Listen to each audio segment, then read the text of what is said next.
Is there more to midlife than just getting through it? Absolutely. Welcome. I'm your host, Debbie Cunningham, jazz artist turned midlife mentor, and I'm here to say to you loud and clear, it's time for your midlife crescendo. Well, hey friends, welcome back. Happy Veterans Day. Today, we pause to honor everyone who has served or is currently serving in our armed forces. I can't help but get emotional every time I see someone in uniform. It's a reminder of their dedication and the sacrifices they make for our country. I see it firsthand through my own family. My son-in-law serves in the Air Force, and I've come to appreciate the real-life costs that come with the commitment. To every veteran and active service member, thank you. Thank you. The freedoms we cherish are possible because of you. And speaking of gratitude, I'm excited to share that we've launched a Midlife Crescendo line of merch. To show appreciation for all who listen and support the podcast, we're kicking off a pre-holiday sale starting today. Use the code THANKFUL, all caps, at checkout to get 15% off everything and grab your merch just in time for holidays and cooler weather. Those hoodies are so warm. I love mine. Just head over to midlifecrescendo.com and scroll to the bottom of the page. The sale ends November 22nd, so don't miss out. Last week on the podcast, we touched on the heavy subject of caregivers sometimes facing addiction as a way to cope. This week, we're diving into a story of resilience in the midst of caregiving burnout. My guest, Debbie Weiss, is the author of The Sprinkle Effect. She reached a point in her life where she realized she was simply coasting along, caught in the waves without pursuing anything she truly wanted. But at 50, in the thick of caregiving, she chose to change all that. Debbie's journey of rediscovery, one baby step at a time, is incredibly inspiring, and I think her story will resonate with so many of us. So here's my conversation with Debbie Weiss. Well, hey, everybody. Today on the podcast, I have with me Debbie Weiss. Debbie is a best-selling author, entrepreneur, and the host of Maybe I Can podcast. She is also an inspirational speaker, family caregiver, and mother, with over 50 years of experience dealing with some of life's toughest challenges. Debbie is an expert in chasing her own dreams in spite of her circumstances. She has overcome her own limiting beliefs and fears, allowing her to begin to live her best life. Her life's passion is to help and inspire others to do the same. With her newest book, The Sprinkle Effect, a guide to living a more colorful and fulfilling life, she adds yet another vibrant chapter to her literary journey. Welcome, Debbie. Thank you so much for having me. Of course, I'm so glad to have you on the show today. Well, Debbie, the first question I always ask my guests is, can you tell us something about yourself that's not on your bio? I don't think this is on my bio, but probably about 7 years ago now, I took belly dancing lessons. Oh, And I belly danced for like 2 years. And at the end of each year, they call it, I think, a hafla, but it's like a recital, when you yeah. have to have a costume and you learn your routine. And so it was so exciting. I felt like a kid again. I loved it. And something happened. I don't remember. Maybe COVID hit and then I stopped and never went back to it, but it was fun. Harder than it looks. Oh, I believe that. I believe that. Oh, I love dancing. My husband and I took ballroom dancing. It was before COVID. We took like a year or two of ballroom dancing. We loved it. It was a lot of fun. It was a lot Yeah. of fun. Yeah. I love to dance. And great exercise too, right? Exactly. Even if you're just doing a dance party in the living room. Yep. Zumba is my go-to for exercise like that. And it's just my happy place. The Yes. music and the moves just make me smile. Plus, I'm sweating it out. All right. Exactly. It's good for stress, good for health. It's awesome. So today we're going to be talking about your new book, The Sprinkle Effect. But let's rewind just a little bit first. Can you tell us a bit about your story about caregiving journey or how you were thrust into your caregiving journey? Absolutely. So, the day after I graduated high school, when I was 17, my father had a massive stroke and survived. And I became his caregiver. My parents divorced a couple years later. I have a younger brother, 4 years younger. So he was 13 when it happened. Oh, wow. And my dad lived for 30 years, and I was his caregiver for those 30 years. And he didn't live with me, but he was my responsibility. Money was an issue. There was a time where I actually moved from New York to New Jersey for my own career, and I had to, figure out where my dad could go and where is it going to be cost effective, and start to understand Medicare and Medicaid and private disability, all of these things that 21-year-olds don't typically have to know anything about. Right. Now at our stage of life, this is when we expect this kind of stuff to happen, Exactly.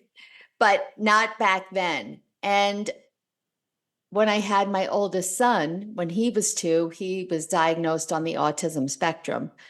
So that increased my caregiving, or just kind of took it to another level and in a Right. different way. I think as parents, we're all caregivers. But when you have a child who has different needs, it's a completely different experience because I do have 2 Yes. children. And then my husband became disabled because of a variety of both physical and mental illnesses. And I was his caregiver with all those illnesses. Out of the blue, he was diagnosed with a terminal blood cancer. And I basically stopped working and took care of him for the last 6 months of his life. Wow. That's So, a lot. yep. So That's a lot. caregiving just found me somehow. And, when it's hard enough, of course, you want to take care of your parents, but if they're not in close proximity and they're definitely, if they're not living with you, and so you're back and forth and managing your own household as well as taking care of your parents and having to learn all that at a young age, that's a lot. How did you balance that? I mean, did you find that you found rhythms to balance that, or is that what kinda catapulted you then later into depression? So I think in the beginning I did balance it. I felt good about it. I felt needed. I was proud that I, at such a young age, that I was able to, help and start to understand some of these issues and things that he needed that others wouldn't understand. But, there was a time when I did grow resentful. In Yeah, my mid 20s, my friends were flitting all over the place and not understanding that I was constantly having to think about whatever my father needed, whether it was bringing him food and going to visit him, or taking him to a doctor, or, right. whatever it was. And so I did become resentful as I got older, and my responsibilities just grew in life, as they do for all of us. I really felt like a victim of my circumstances. I felt sorry for myself. Why me? Why does it seem to be for me? One thing after another keeps happening to me. And playing that terrible comparison game, looking Right. at friends and saying, boy, yeah, all right, they've got struggles. Everyone has struggles, but mine just never seemed to end. And you were working full-time at this point, weren't you, Oh as yeah, I've well? I've always worked full time. Correct. Did you have an insurance business? Yes, I was at first. I my first career, I was a CPA for 10 years. And then when I moved from New York to New Jersey, I made that move because I had an opportunity to open an insurance agency, which I knew nothing about. But in the end, 30, I'm almost celebrating my 30-year anniversary. So I must have done something right. Yes. Well, I only mention that because it's not like you didn't have anything else to do. Nope. You were managing your father's care, and then you started your own family, and you were running this insurance business, and it just seemed to increase and increase and increase. Now, were there signs that you saw in yourself that made you realize you needed to change? I I don't I guess maybe I knew I needed to change because the stress, I would sometimes have physical things happen, like my eye started twitching, heart palpitations. I also noticed I was always on edge and just ready to explode at the most Mm. ridiculous thing because I was just a bundle of stress all the time. However, I didn't see how I could do anything about that. Right. You know, Right. it unfortunately took years and years until I figured it out. But I think a lot of women who are caregiving also feel that way, and they don't notice what's happening to themselves mentally or physically. They just think, well, that's just part of stress and just part of life, and they don't realize, hey, there you have some options here. And I noticed that on your website, you say this about something happened when you turned 50. Mm, You said, I realized this was my life and I had to carve out a path for myself too. Caring for my loved ones didn't mean I had to forget about myself because I was on a fast track to depression and I knew something had to change. exactly. And That's where did you go from there? What did you do at that point? Yeah, so for me, something about the number 50 really got to me. And it made me think, boy, chances are that I've have less years ahead of me than I do behind me. And not that I would ever change taking care of any of my family members because I wouldn't. But it was that realization of I don't want to be at the end of my life looking back saying, why didn't I ever do, any of these things? And the thing was, I didn't have any specific dream. I didn't, set aside, I'm an artist, I'm a writer, I didn't have anything. So it kind of made me feel like, well, I guess this is it, this is what I was meant to do. I didn't have a specific dream, but I did know that if something were to happen to me, I would look back and say, boy, you didn't live life for yourself. Whatever that looks like, you didn't do that. And I realized then that something had to change because nobody was going to come and change it for me. No Right. one was going to fix it. I had to fix it myself. Right. Well, I know you wrote your memoir first, and then you Hmm. started your podcast, and now the sprinkle effect. Hmm. And tell us why you wrote this book in particular. So after that realization at 50, I've spent the last decade, because now I'm 61. So I spent the last decade trying to figure it out. Mhm. And I have to say, even though it's so cliche, what I've learned is the journey is really what it's all about, And Yes. it's like so many of those cliches that sometimes, you just roll your eyes. But then when you live it, oh, this is why this is where it came from. Because just this journey that I'm continually on, and we should all be on until we take our last breath, right? Right? Of self discovery is so exciting. And just that alone has changed my outlook on life. And this continued even when I went through those extremely difficult times with my husband. Right. I actually wrote the memoir while my husband was dying. Mm. So, to answer your question, though, I wrote the memoir. And when I wrote the memoir, I had to make a conscious decision of was it going to be the kind of book where I'll tell you a story of my life, but then at the end, maybe I'll give you a little paragraph about, well, this is what I learned from this experience and give you some practical tools. And I decided no, I just wanted it to be an inspirational story. So I knew that then I had to have another book that was practical, that people could read and say, okay, here are the steps. Here's what I can do myself to start to change my life. So it was like the memoir is for inspiration to say, regardless of what's going on in your life, stop the excuses, because believe me, I was the queen of excuses. So I know what it's like. There is no reason why anyone can't start to make small steps to change the direction of their life. And so that's what the sprinkle effect is all about, sprinkling in different things into your life to slowly start to steer your ship in a different course, on a different course.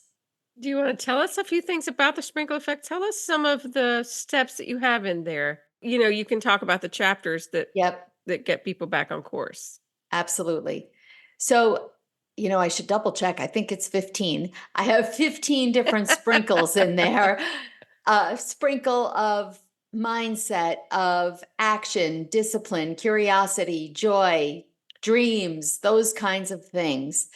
For me, if I had to choose one that's Mhm. most impactful, it would be a sprinkle of responsibility, because I was never taking responsibility for my life. I was always pointing fingers, right? Well, if he hadn't done this, if this hadn't happened to me, everything would be different. I was, oh gosh, not exposed, but I guess so. When I read a book called The Success Principles by Jack Canfield and Janet Switzer, they talked about this Mhm. formula called E plus R equals O, which is event plus response equals outcome. Right. And so I thought, or I was living my life as E equals O. An event happens, and then it's naturally, the outcome is determined. I never realized that I could change the outcome by changing my response. And Yes. so when I started to really, like I said, I was an accountant, so I'm a math person. So that kind of like made it clear for me, Yes. you hear things a million times, but there's something that just makes it click. And that made it click for me. And looking back, I guess you could kind of berate yourself for some of the responses that you had. But I think instead of doing that, it's empowering, because now I know, regardless of what happens, regardless Right. of what the event is, I have control of the outcome, because it's how I respond to it that Right. together is going to, determine what happens. Yes, I think that's such good advice too, because I learned a few years ago that you can even take an event where you had a poor response and you can then say, but this is what I learned from it. You can extrapolate and reframe the story. Yes, I made this choice, or that, yes, this thing happened, and then I landed here. My response was this. But now that I realize that, you can just reframe that whole experience in a positive manner, because we learn from everything, right? And if we go back and evaluate, we can see maybe things that we should have handled a little differently, but then we can move forward the next time. So I think it's a great tool to realize that we do have control over our responses. In fact, it's the only thing we have control over it, right? Exactly. There are a lot of parts of our life and our world, even midlife, that we talk about on Midlife Crescendo, that we don't have control over. We don't have control how menopause is going to affect Mm, any of us, and it's different for all of us, right? yes. And so we learn how to adapt and how to respond to, so that we can live our best life in midlife. And I love that you've done that. I love that part of your story, that you realized, hey, this is my life and I need to be responsible for it, because what you were doing really, really well was being responsible for everyone else, forgetting that you were also very important in that equation. Oh, absolutely. And when you're taking care of other people, you feel that it's selfish to prioritize your own care. I Exactly. mean, I think all of us do. But with my aha moment after 50, I realized that prioritizing my self-care, it's like the oxygen mask analogy, right? I wasn't Exactly. showing up as the best version of myself because I was so stressed. My father could say hello and I jumped down his throat. What good is that? Right. So if I take the time to do something and take care of myself, I show up better for those I love as well. So it's not selfish. The sprinkle effect is about those small manageable changes moving forward. But what can you tell the listener who maybe feels trapped by her circumstances as a caregiver, like that they might even feel like they don't have options to take care of themselves or to do something fun like we just alluded to. Can you speak to her for a minute and encourage her in that? So it is very hard, and I don't want to discount that when you are in the thick of it. The key is to really figure out what it is that you need to do for yourself. Self-care doesn't just mean taking a bubble bath or getting a Right. massage. It's so much more than that. And for me, some of the things that helped that I didn't even realize were self-care was learning to say no. Mhm. I think so many women are people pleasers and they don't want to let anyone down, whether it's being asked to volunteer, whether it's some social event that you feel like someone would be hurt if you said no. I can think of so many times that I'm sure that everyone can where, oh, I said yes to something and then the time comes, right? And you're thinking, I can't believe I have to go. I'm exhausted. You know, that kind of I think that is self-care. Saying no is self-care. When you feel that way, usually it's either you're tired and the best thing for you would really be to stay home and go to sleep, right? Right. Or you just mentally and emotionally it's too much. Yeah. So I think figuring out for yourself what it is, what you really need. And with the boundaries, it is setting boundaries with your loved ones Yes. because I think we train them that we're Yes. on call 24/7. Right. And Exactly. one of the first things that I did was I said on back then I was going to jazzercise, another form Mm, of dance aerobics. And I said, Monday, Wednesday, and Thursdays from 6 to 7, I'm not going to be here. right. And unless it's an emergency and you're literally dying, don't bother me. Yeah. And I know And that's hard. it is Yeah. hard. And you get pushback. I mean, you get pushback initially, but it's like anything else. People get used to it. Right. And so when I was writing the memoir and my husband was dying, I didn't know what was going to happen, right? I didn't know if he was going to be in the hospital. I didn't, doctor's appointments, all the things. Your schedule looks so busy. Well, you know what?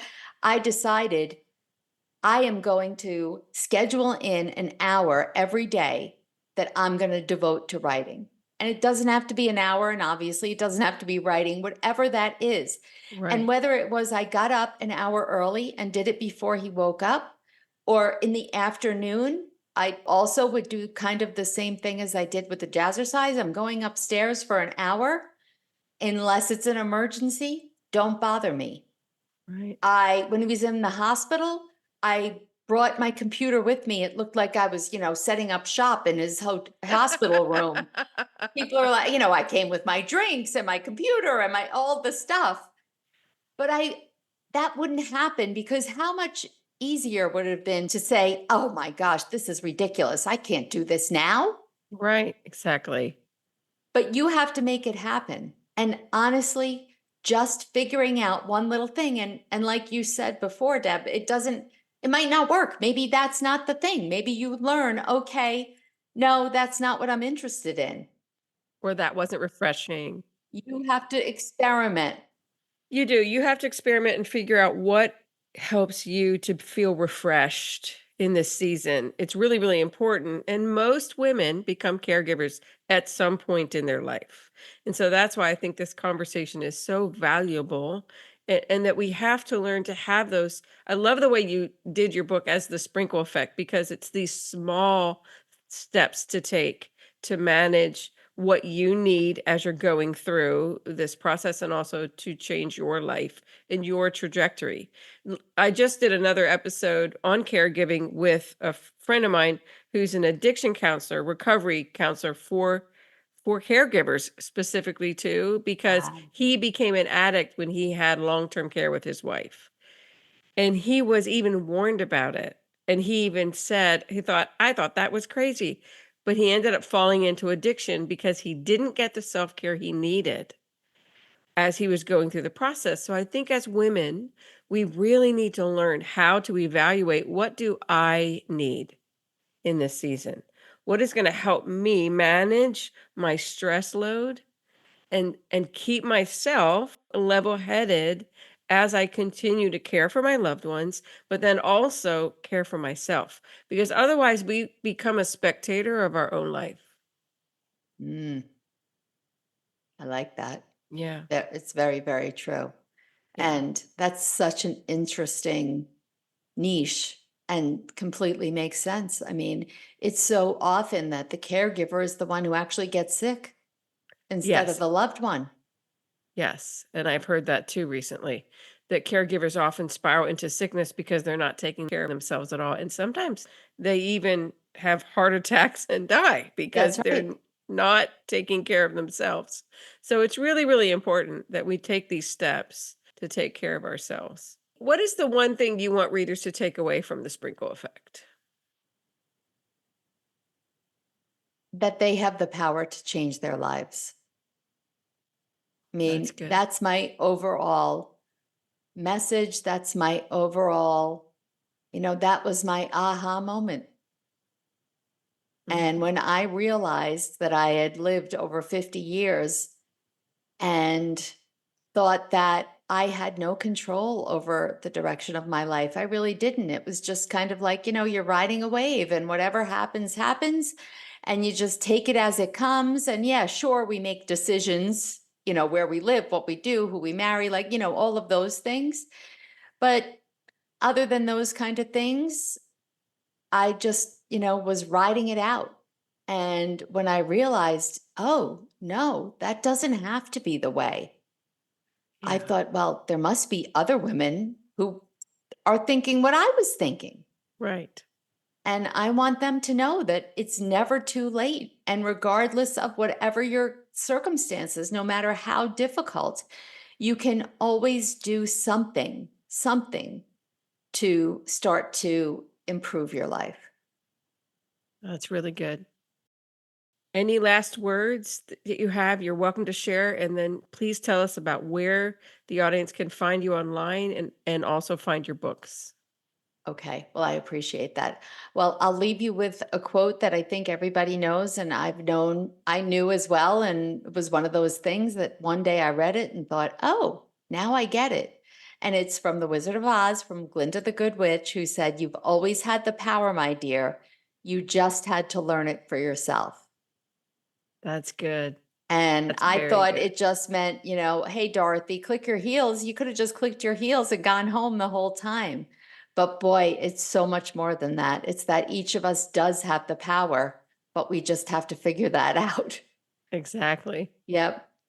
So, well, thank you for having me and having Of this wonderful course. conversation. And you can find me at DebbieRWeiss.com. You have to put in the R, otherwise you get to a realtor in California. I did that actually. Oh, you did? I did. Yeah. I was like, darn it. And the funny thing is, well, I shouldn't even say it, but my insurance website has my name and is different. So Okay. it's very difficult, but it's the R that I never thought I would use because Robin is my middle name. And for some reason, I didn't like it growing up. Now it's fine. But now, obviously, it was meant to be DebbieRWeiss.com. And if you go to DebbieRWeiss.com /books, You can find the information on the books or go on Amazon or Barnes and Noble, any of those websites, and you'll be able to find it. Great. And I will put that link in the show notes. And what about your social media? Are there social sites they can find you and connect with you? Yeah, absolutely. On Instagram, it's debbie.r.weiss, and on TikTok and Facebook, the same. Okay, great. Well, it's been delightful to have you today. I really have enjoyed the conversation, and I think your expertise and your wisdom and your experience through all these years is so applicable and can help a lot of women. So thank you for bringing that to our show today. Oh, thank you so much. It's been an absolute pleasure. I hope you enjoyed today's conversation with Debbie. If you're navigating a challenging caregiving season, I encourage you to check out her books and resources on her website. They offer valuable support and guidance. And as someone who's learned the importance of stepping away from people pleasing and focusing on what truly enriches my life, I want to encourage you to do the same. Remember, taking care of you is not selfish. You deserve a healthy, vibrant life that nourishes you too. Don't hesitate to ask for what you need. You're worth it, beautiful friend. If you'd like some support with any season you are going through or have a question from the podcast, feel free to reach out to me anytime at midlifecrescendo.com. And don't forget to show appreciation for your support. We're offering 15% off our Midlife Crescendo merch through November 22nd. Just use the code THANKFUL at checkout. Head over to midlifecrescendo.com and grab some cozy swag while the sale lasts. In the coming weeks, we'll be diving into topics like holiday prep and avoiding holiday burnout, thyroid issues and Hashimoto's, and more. So be sure to tune in every Monday and subscribe so you don't miss a single episode. Thanks for tuning in today, and remember, midlife is just a brand new season to find your passion and purpose for your grand finale. Talk next week.